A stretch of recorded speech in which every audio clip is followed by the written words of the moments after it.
Welcome back. So, about once a year now, I talk about the President's Trophy curse. I'm going to do something different. So, the Boston Bruins got eliminated in the first round this year, President's Trophy winners. And it is the, fourth time? Fourth time they've won the President's Trophy. They've never won the Cup when they won the President's Trophy. The Vancouver Canucks have won it twice. Obviously, no Stanley Cups for them. Dallas has won the President's Trophy twice. They actually won a Cup. But the President's Trophy says 4-6. So out of 8 years that a team that I cheer for has won the President's Trophy once, they won the Stanley Cup, which it feels like is about the success rate when it comes to the President's Trophy. So it's brought into the league in 85-86, and the Edmonton Oilers win it. This is when they're at the height of their strongest roster. They were 9 points ahead of Philadelphia atop the league. They lost in the second round that year against Calgary. That was the infamous, or famous, depending on your point of view on that, Steve Smith passing it off of his own goalie into the net moment, which helped lead Calgary to winning that series. But for Edmonton, right off the bat, you got a loss. But Edmonton got their redemption the next year. 86-87, they won the Stanley Cup that year. After winning the President's Trophy, they were 6 points ahead of Philadelphia. And that's the team they defeated in the Stanley Cup final to win that year. So the Oilers probably feeling pretty good about themselves after that, but 87-88, they don't win the President's Trophy. The Flames win it that year. They were 2 points ahead of Montreal.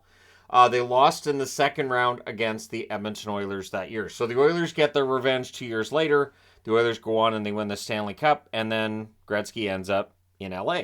88-89, Calgary wins it again. Again, 2 points ahead of Montreal.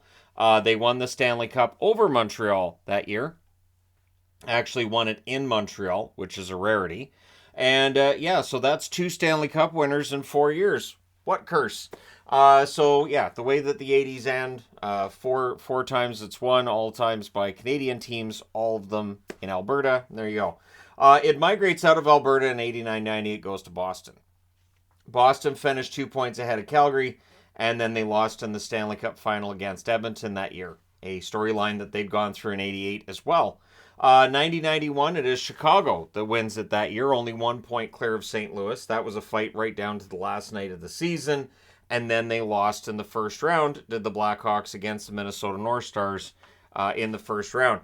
And that was one of the most shocking upsets I had ever seen to that point in my time watching hockey.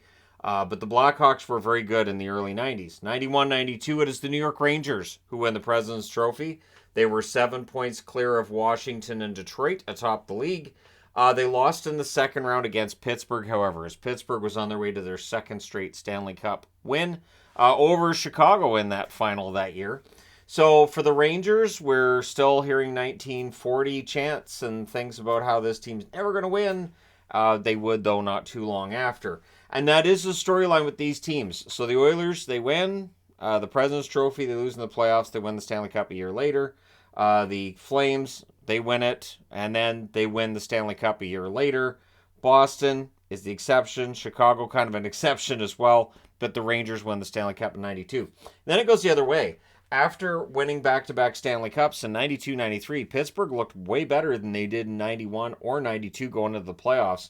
And they were 10 points clear of Boston atop the league. So that is the first time we'd seen a 10-point separation between the first-place team in the league and second since the trophy was brought in.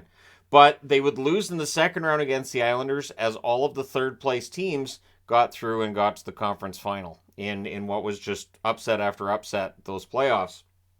So Pittsburgh, finally the number one team in the league, and they went out in the second round. 93-94, the Rangers win their second President's Trophy in 3 years, and this time it comes with a Stanley Cup ring as well. They were 6 points clear of New Jersey, who they defeated along the way to that Stanley Cup. New Jersey remembered that. They won the Cup in 95.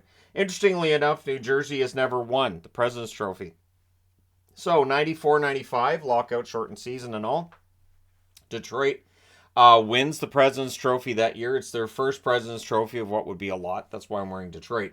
And they were 5 points clear of Quebec. The Nordiques looked like they might have done it that year, but they ultimately were not able to. And then, of course, they moved to Denver.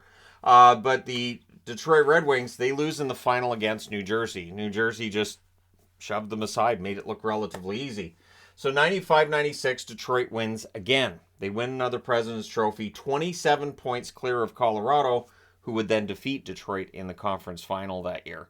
So Detroit learns from that, and they back way off in 96, 97 points-wise. Colorado, on the other hand, the defending Stanley Cup champions, well, they are the President's Trophy winners in 96, 97, 3 points clear of Dallas and New Jersey atop the league, and then they lost in the conference finals against Detroit.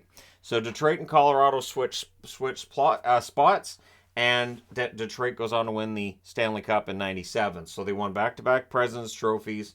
Lots of discussion about how Detroit wasn't built for the playoffs after the 96 playoffs where Colorado takes them out.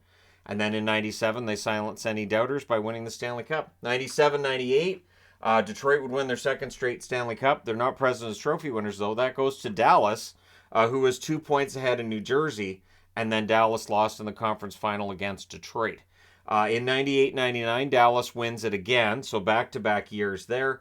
And they were 9 points clear of New Jersey atop the league standings, and they won the Stanley Cup. A bit of an asterisk is, of course, Brett Hull was in the crease.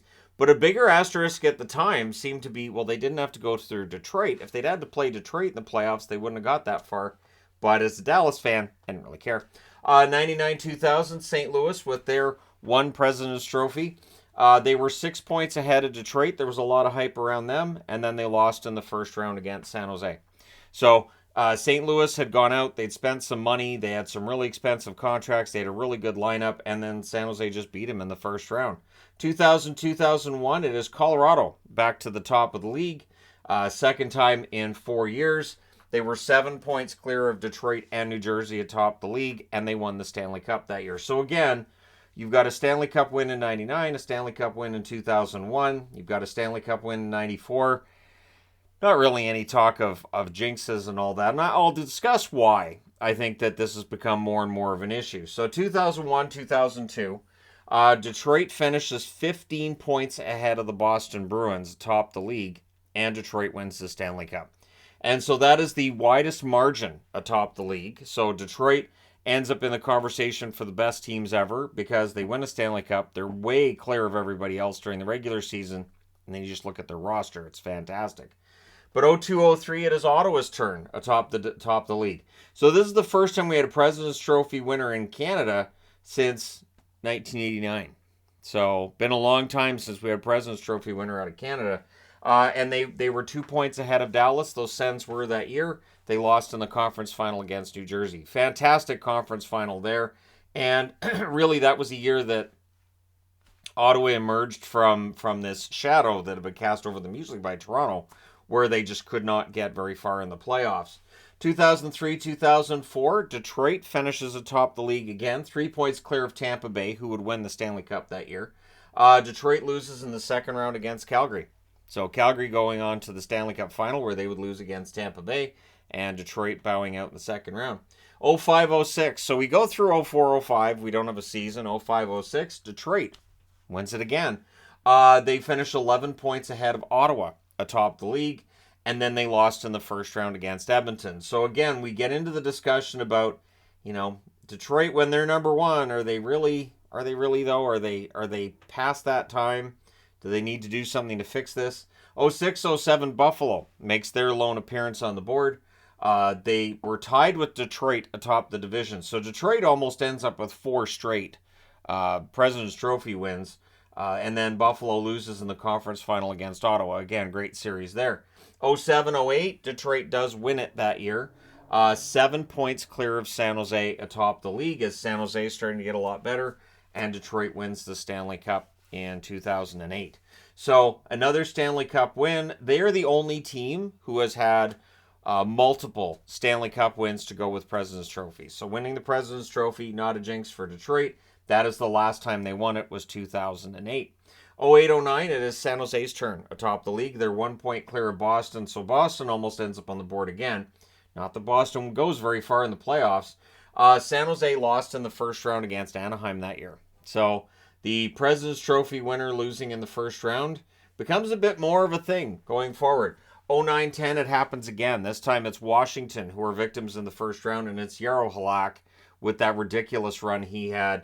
But yeah, Washington finished 8 points ahead of San Jose. So San Jose's top 2 in the league 3 years running. And so for the Caps, really frustrating season. They had a great year, and just Montreal had a hot goalie, and that's your storyline. 2010-2011, Vancouver wins their first President's Trophy. If you told Canucks fans in the 80s, at some point the Canucks are going to be number one in the league, they would have rightfully had you committed. But yeah, the Canucks finished 10 points clear of Washington atop the league, go all the way to the final and loss against the Boston Bruins. 2011-2012, Vancouver wins it again, a lot closer this time. 2 points clear of the Rangers and St. Louis. And then they lost in the first round, famously against an LA Kings team. All of the laughter about them losing in the first round against LA was later overshadowed by the fact that the Kings then rode that momentum all the way to the Stanley Cup and won it. Jonathan Quick was fantastic in that run. 2012-2013, a lockout shortened season. Chicago basically led from wire to wire. They were 5 points clear of Pittsburgh atop the league, and they won the Stanley Cup. So your most recent Stanley Cup win for a President's Trophy winner is right here in 2013 with Chicago. So now we're over a decade without a President's Trophy winner winning the Stanley Cup. And I think there's reasons for that. I think now in the salary cap era, I think you've got more spread out talent amongst teams. I don't think the disparity between the number 1 seed and the number 8 seed is what it used to be. I don't think that it is as easy to have secrets in this day and age of everybody having replays and all of the assistant coaches and all video coaches, everything else that we have. I think it evens the playing field a lot more. So it's great to finish first in the regular season. It's great to have home ice. But in the end, I feel like the difference between the haves and have-nots in the NHL, it's not quite as huge as it was, say, back in the 80s and in the early 90s. 2013-2014, as we get into the era where nobody wins the Stanley Cup if they win the President's Trophy, and it starts with Boston. Why not Boston? 2013-2014, they finished 1 point ahead of Anaheim. They lost in the second round against Montreal because traditionally, Montreal versus Boston's a bad matchup for Boston. 2014-2015, the Rangers win their first since they won it in 94. They won the Cup there. They do not win the Cup in 2015, but they had a good run. They finished 3 points ahead of Montreal, and then they lost in the conference final against the Tampa Bay Lightning. So the 2015 playoffs were a lot of fun. I was quite happy with the 2015 playoffs, even though teams that I cheered for were not prominent at all anywhere in those playoffs. 2015-2016, the Washington Capitals win a President's Trophy. They're first since 2010. This time they get to the second round, but they run into their nemesis in Pittsburgh, and they lose there. They were 11 points ahead of Dallas, so more than 10 points ahead of second place in the NHL. But in the playoffs, they can't get past round 2. And then in 2016-2017, they finished 7 points clear of Pittsburgh. But you could see Pittsburgh was really getting together in the second half of the season, and Washington lost in the second round against the Penguins again that year. Now, 2018, Washington kind of learns. So 2017-2018, Washington's not top 2. Nashville's number 1 in the league that year, 3 points ahead of Winnipeg, and Nashville would lose in the second round against the Jets. So very similar to here, your first 2 teams in the league, your top 2 teams in the league are both out of the same division, and the second seed knocks out the number 1 seed in the second round. 2018-2019, famously, right, Tampa Bay, 21 points clear of Boston and Calgary atop the league. Nobody's anywhere near them, and then they lost in the first round against the Columbus Blue Jackets. So huge loss there for the Tampa Bay Lightning. And, of course, one of the more famous amongst the President's Trophy winners who've lost. 2019-2020, Boston quietly wins the President's Trophy. And I say quietly because that was, of course, where they had the pause, and then we had the bubble playoffs. And so it's a bit of a different season. They end up finishing 6 points ahead of St. Louis for that President's Trophy. And then they lost in the second round against Tampa, a team that took their foot off the gas during the 2019-2020 season, clearly conserving some energy there. Then they win the Stanley Cup in 2020. 2020, 2021, Colorado actually finishes tied with Vegas. That's the first time we saw a team tied atop the league since, I know it's in here, tied with Detroit here is Buffalo.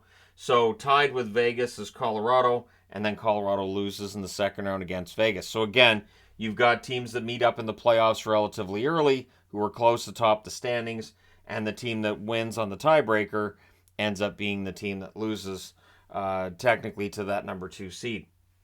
2021-2022, Florida with a ridiculously good season, finishes 3 points clear of Colorado. Colorado wins the Stanley Cup, not because they finished 3 points behind Florida, but sure, we can have that discussion. And then Florida loses in the second round against Tampa Bay. This season that we just had, of course, 2022-2023, Boston with their 4th appearance on the board, and it's another loss. They finished 22 points ahead of Carolina. Doesn't matter. They lost in the first round against Florida. So all the goodwill, all the good feeling Boston fans and the Boston team had after, I would say, probably game 4 against Florida, it's all downhill from there. So if you're looking at it from a perspective of the whole thing's cursed, you can do that. I look at it more that this is a league now where there's a lot more parity. It's great to end up being first overall, but in the end, you've got some very, very good teams. That's why yesterday I did a video on, possible contenders in the East. I had 8 teams on the board. There are teams that aren't up there who could end up being contenders by the end of this coming season because we have so much talent in the league now, and there's so many teams that you can make an argument are good enough to potentially go on a run. So I don't ever see us getting to a point where winning the President's Trophy means a whole lot. I do think we'll see a President's Trophy winner win the Stanley Cup. I would say over the next 5 years, it'll probably happen. But it's never going to be a regular thing because, as I mentioned, there's a lot more parity now, which is great. I honestly, I think it's good for the game to have that parity. I do miss the original traditional dynasties going back to the Islanders in the early 80s and, of course, the Oilers in the mid-late 80s. And then the Penguins were flirting with that in the early 90s. And if they'd won in 93, we'd be talking about the Penguins dynasty as well. But let me know your thoughts in the comment section below, as always. I had to let it cough out. But, I mean, we always talk about teams that win the President's Trophy choking anyway, so we'll go with that. But thank you guys so much for all your support. Hit like and subscribe if you haven't done so already, and I will talk to you again soon.